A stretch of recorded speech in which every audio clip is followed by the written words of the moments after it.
जासुर नयागार बसहि Ram sir चाप धर। श्री गोस्वामी जी हनुमान जी महाराज की वंदना करते समय कहते हैं, महावीर बिनवो हनुमाना, हे हनुमान आप महावीर हैं, मैं आप की वंदना करता हूँ, विनय करता हूँ। आपका जस भगवान श्री राम जी भी बखान करते हैं। हनुमान जी महाराज ऐसे हैं कि श्री राम जी उनका जस वर्णन करते हैं। राम जासु जस आप बखाना, स्वयं भगवान श्री राम हनुमत कथा कहते हैं, उनका जस वर्णन करते हैं। जब भगवान श्री राम रावण का वध कर दिए, आए अयोध्या में राजगद्दी पर विराजमान हुए, राजा रामचंद्र भगवान की जय जयकार हो रही है। महर्षि अगस्त ऋषि महर्षि आए हुए थे। महर्षि अगस्त प्रशंसा करते हैं श्री राम जी की कि आप तो रावण का वध कर दिए।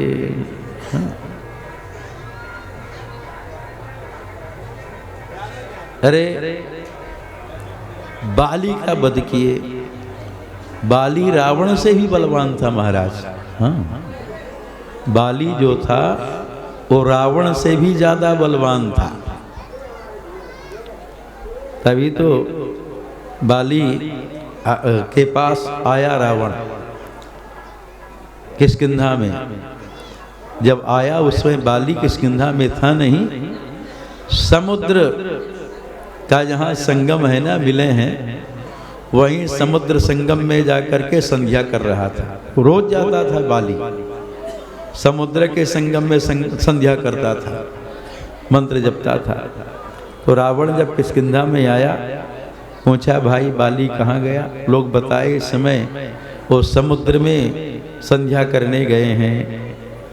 रावण सोचा अच्छा मौका है, बाली तो अपना मंत्र जप रहा होगा, संध्या कर रहा होगा, तो उसको पकड़ करके अपने बस में कर लेंगे। रावण आया बाली के पास, तो जो देखिए जो वीर होता है वो भगवान का भजन संध्या तो करता, लेकिन सतर्क भी रहता, सावधान भी रहता है। हाँ, कहीं कोई शत्रु ना आकर के अपना पकड़ ले। तो माला तो जप रहा था लेकिन सावधान भी था। रावण जब आया किसको पकड़ करके बस में कर ले, बाली बाएं हाथ से रावण को पकड़ा। जिसके 10 सिर हैं, बड़ा बलवान है रावण, 20 भुजा हैं, और जब चलता है तो पृथ्वी हिलती है, गर्जना करता है तो देवताओं की पत्नियों का गर्भपात हो जाता है। ऐसा रावण जब बाली के पास में आया, बाली क्या किया कि इसे हाथ करके रावण को पकड़ लिया और कांख में इसे दबा लिया। कांख में दबा लिया, अपना माला जपता रहा। पाणी जी माला जपना नहीं छोड़ा। बीच में कैसे? गुरुदेव कहे ना बीच में माला बंद न करना, जब पूरा हो जाए ही बोलना है। क्यों? जब मंत्र लिए थे गुरुदेव से तो ही बताए थे कि जब माला पूरा हो जाए तब आचमन करके बोलो। अब बीचे में बोलना नहीं है। तो अपना माला भी जप रहा था और बाली को पकड़ा, कांख में दबा लिया, पूरा कर लिया संध्या। अब फिर वहां से उड़ा, उड़ करके किष्किंधा में आया। अब कांख थोड़ा ढीली किया तो रावण चूहा जैसे निकला। बाली कहता है अरे कैसे आए? देखिए, लेकिन रावण बड़ा चतुर था, जिसको नहीं जीत पाता था उससे मित्रता कर लेता था। तो रावण कहता था कि हम तो आए थे जीतने लेकिन नहीं जीत पाए, तो चलो अब तो हमारे मित्र हो गए। हाथ मिला लिया, बाली से मित्रता कर लिया। तबे तो अंगद जी रावण को फटकारते हुए कहते हैं देखो हम कुछ रावण हैं, उनको सुने हैं, बता रहे हैं एक बहोरी सहज भुज देखा, धाई धरा जिमी जंतु विशेखा, कौतुक लाई भगवन लैयावा, सो पुलस्त मुनि जाय छुड़ावा। एक कहत, अंगद जी संकोच कर रहे हैं कहने में, रावण देखो कहने में संकोच लग रहा, तो ही तो रावण नहीं हो। एक कहत मही सकुच यति, रहा बालिकी कांख, इन महारावण तय कवन, सत्य बदही तजिमाख। तो रावण से भी ज्यादा बलवान था बाली, क्योंकि रावण बाली को कांच में बंद कर लिया। अगस्त जी सबकी प्रशंसा कर रहे थे, कैसा बाली था, आप उसका वध कर लिए, आप इतने वीर। और भगवान श्री राम अगस्त जी से कहते हैं ये सब छोड़िए। भगवान श्री राम तो हनुमान जी की कथा को सुनना चाहते थे, तो भगवान श्री राम कहते हैं कि आप कह रहे हैं कि बाली इतना बलवान, रावण इतना बलवान, ये तो ठीक है, लेकिन मेरे हनुमान के समान कोई बलवान नहीं, हनुमान के समान कोई नहीं, हनुमान की कुल तुलना में कोई नहीं। शौर्यम दाक्ष्यम बलम धैर्यम प्राज्ञता नय साधनम, विक्रमश्च प्रभावश्च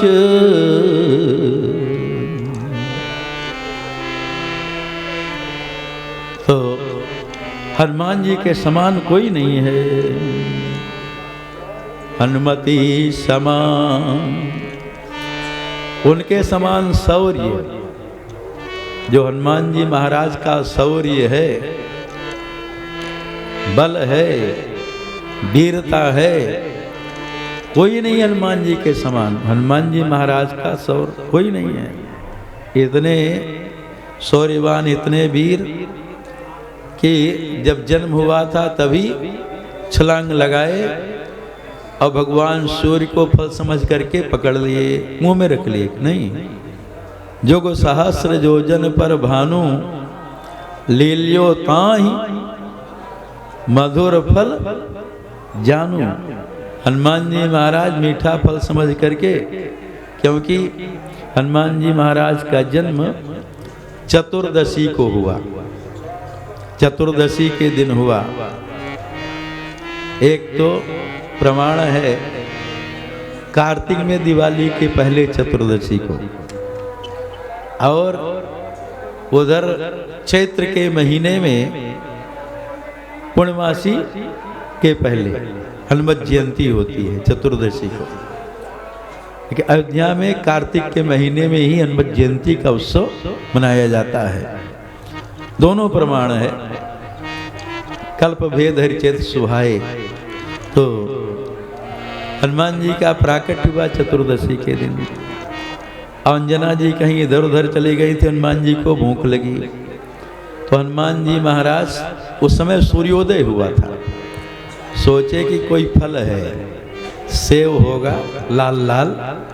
हनुमान जी महाराज छलांग लगा करके पहुंच गए और सूर्य भगवान को पकड़े, जबकि सूर्य में इतना तेज है महाराज, हाँ इतना तेज, इतना गर्मी है, तो उतना दूर भगवान सूर्य हैं, और चाहे जितना ठंडी हो, जब उदय होते हैं तो ठंडी भाग जाती है, हम सबकी नहीं। और गर्मी में तो सहे नहीं जाता महाराज, ताप से हम सब व्याकुल हो जाते हैं गर्मी के महीने में, और ठंडी में आराम देते हैं भगवान सूर्य। तो इतना ताप है भगवान सूर्य में, अरे तभी तो संपाति और जटायु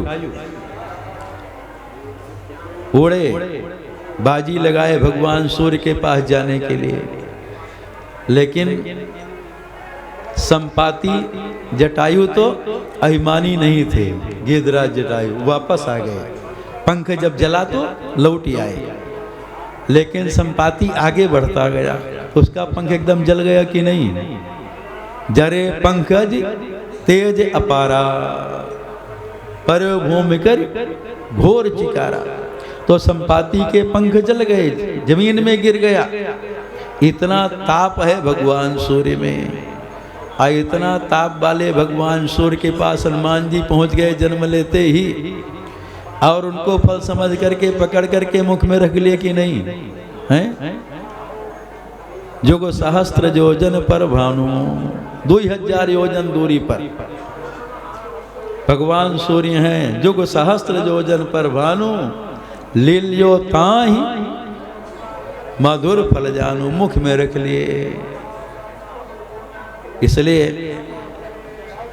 हनुमान जी महाराज को जब मां अंजना भेजी विद्या अध्ययन करने के लिए कि आप जाओ भगवान सूर्य के पास, अब विद्या अध्ययन करो। मां की आज्ञा से हनुमान जी महाराज मां अंजना के पास में आते हैं, प्रार्थना करते हैं, गुरुदेव मेरी मां आज्ञा दी है, जाओ गुरुदेव सूर्य भगवान के पास जाकर विद्या अध्ययन करो, आप हमको पढ़ावें। भगवान सूर्य देखे तो पहचान लिए, विचार करते तो जब जन्म हुआ था, छोटा था, तभी हमको पकड़ करके अमुख में रख लिया था। अब पता नहीं क्या, कल तो बड़ा हो गया है और कह रहा पढ़ाइए। इसको पढ़ते पढ़ते कब भूख लग जाए कोई ठिकाना नहीं। हाँ, जिसको ज़्यादा भूख लगती है ना, कब भूख लग जाए कोई ठिकाना नहीं। अब भूख लग जाए ना, कुछ खाने को मिले तो फिर पकड़ के हमको मुख में रख ले। हाँ? तो इसलिए भगवान सूर्य बहाना बनाते हैं कि देखो हम नहीं पढ़ा पाएंगे। भानु से पढ़न हनुमान गए, भानु मन अनुमान कियो, सुस्केल फेर फार सो। बहाना करते हैं कि हम नहीं पढ़ाएंगे। कैसे? हनुमान जी कहते हैं हम तो आपसे ही पढ़ेंगे, क्योंकि मेरी माँ मुझको भेजी है आपके पास, मैं आपसे ही पढ़ूंगा। भगवान सूर्य कहते हैं कैसे पढ़ाऊंगा? देखो विद्यालय एक स्थान में स्थिर होता है कि विद्यालय चलता है, स्कूल जो है एक ही जगह रहता है ना। हनुमान जी महाराज के गुरु सूर्य भगवान कहते हैं कि हम तो चलते रहते हैं, तो कैसे पढ़ाएंगे? और जमीन में नहीं चलते, आसमान में चलते हैं, ऊपर कोई धरातल नहीं है, कैसे पढ़ाएंगे? हमारे रथ में जगह नहीं कि हम तुमको बैठा लें, केवल हमारे बैठने की ही जगह है। अब बराबर में बैठा भी नहीं सकते, गुरु ऊपर होता है, शिष्य नीचे होता है, तो हम तुमको कैसे पढ़ाएं? हनुमान जी महाराज कहते हैं कि आप तैयार हो जाइए पढ़ाने के लिए। पढ़ाना आपको है और पढ़ना हमको है, हम पढ़ लेंगे। आप ये मत चिंता करिए कैसे पढ़ेंगे, वो तो हमारी जिम्मेवारी है। जब माँ आज्ञा भेजी है तो हम पढ़ लेंगे। देखिए जो पढ़ने वाला विद्यार्थी होता है वो पढ़ लेता है, चाहे जैसे हो, और नहीं पढ़ने वाला चाहे जितनी सुविधा मिले नहीं पढ़ेगा। तो हनुमान जी महाराज कहते आप तैयार होइए पढ़ाने के लिए, बस पढ़ने की जिम्मेवारी हमारी है, हम पढ़ लेंगे। जब हनुमान जी महाराज झट कर दिए तब भगवान सूर्य तैयार होते हैं पढ़ाने के लिए। अब हनुमान जी महाराज कहते हैं कि हम पढ़ लेंगे। सूर्य भगवान कहते हैं कैसे पढ़ोगे? हनुमान जी कहते हैं कि हम आपके आगे आगे चलेंगे, आपकी ओर मुँह करके रहेंगे, पीठ पीछे चलेंगे, हम पढ़ते भी रहेंगे, और जिस गति से आपका रथ चलता है उसी गति से हम भी चलते रहेंगे। तो हनुमान जी महाराज वहाँ आकाश में जिस गति से भगवान सूर्य चलते हैं उसी गति से पीठ पीछे चलते हैं। हम लोग न देखें सामने तो लड़खड़ा के गिर जाएंगे कहीं गड्ढा में, और मोच हो जाएगा, फ्रैक्चर भी हो जाएगा। और हनुमान जी महाराज पीठ पीछे चलते हैं, और जो भगवान सूर्य पढ़ा देते हैं उसको तुरंत याद भी कर लेते हैं। पाछले पगनी गम गगन मगन मन, क्रम को न भ्रम कपि बालक बिहार सो। खेल खेल में हनुमान जी महाराज पढ़ लेते हैं। जब हनुमान जी महाराज सारी सब विद्याओं में निपुण हो गए। तो प्रार्थना करते हैं गुरुदेव भगवान सूर्य से कि आप हमको गुरुदक्षिणा की आज्ञा करें। हनुमान जी महाराज जब प्रार्थना के गुरुदक्षिणा के लिए, आप जो कहें मैं आपको दक्षिणा दे दूं। भगवान सूर्य कहते हैं कि देखो हनुमान, मैं तुमसे कुछ नहीं चाहता, बिना दक्षिणा के विद्या सफल नहीं होती है, इसलिए दक्षिणा गुरु जी को देना पड़ता है। तो